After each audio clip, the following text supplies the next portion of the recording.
مجھے معلوم ہے کہ آج کل وقت کسی کے پاس نہیں ہے، اس لیے میں نے آپ کی آسانی کے لیے 30ویں پارے کی جو مختصر صورتیں ہیں ان کو میں نے 1 سے 1.5 منٹ میں مکمل ترجمہ اور تفسیر سے پڑھانے کا سلسلہ آپ کے لیے شروع کر دیا ہے۔ مقصد صرف یہ ہے کہ آپ کی نمازوں میں خشوع پیدا ہو جائے، اور خاص کر ان لوگوں کے لیے جو کم وقت میں زیادہ سیکھنا چاہتے ہیں۔ اللہ سے دعا ہے کہ اللہ ہماری اس کاوش کو قبول فرمائے۔ بسم اللہ الرحمن الرحیم۔ لإیلاف قریش، ایلاف الفت سے ہے، محبت سے ہے، قریش کو، تو لإیلاف قریش سے محبت کرنے کے لیے یا قریش کو مانوس کرنے کے لیے، ایلافہم ان سے الفت کرنا، ان سے محبت کرنا، رحلۃ الشتاء والصیف، رحلت سفر کو کہتے ہیں، ہم کہتے ہیں کہ فلاں شخص رحلت فرما گیا، یعنی سفر کر گیا آخرت کا، تو رحلۃ الشتاء والصیف، تشتاء سردی کے، والصیف گرمی کے،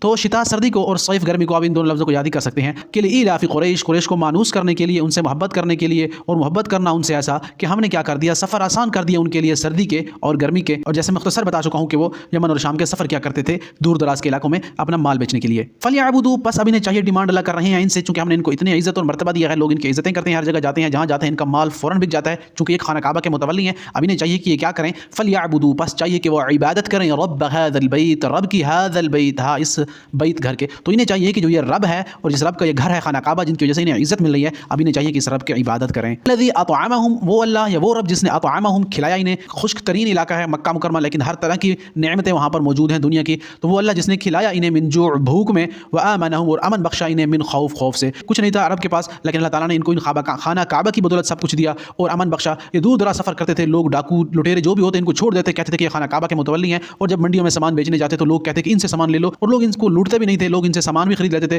چونکہ ان کے دل میں ڈر تھا کہ اگر ہم ان کو کچھ کہیں گے، ان کو چھیڑیں گے تو اصحاب الفیل کا واقعہ ان کے سامنے تھا، وہ بڑا ڈومیننٹ واقعہ ہوا تھا اس سے پہلے کہ جس طرح کنکریاں برسائی تھیں ابابیل نے اور ابرہہ کے لشکر کو غرق کیا، تو لوگوں کے اوپر بڑا روب بیٹھا ہوا تھا ان کا، تو اللہ نے فرمایا ہم نے تمہارا روب بٹھا دیا لوگوں کے اوپر، اب تمہیں بھی چاہیے کہ تم اس رب کے گھر کی عبادت کرو، یا اس رب کی عبادت کرو جس گھر کی وجہ سے تمہیں دنیا بھر میں لوگ عزت دے رہے ہیں، وہ اللہ جس نے تمہیں بھوک میں کھانا کھلایا، وہ اللہ جس نے امن بخشا تمہیں خوف سے۔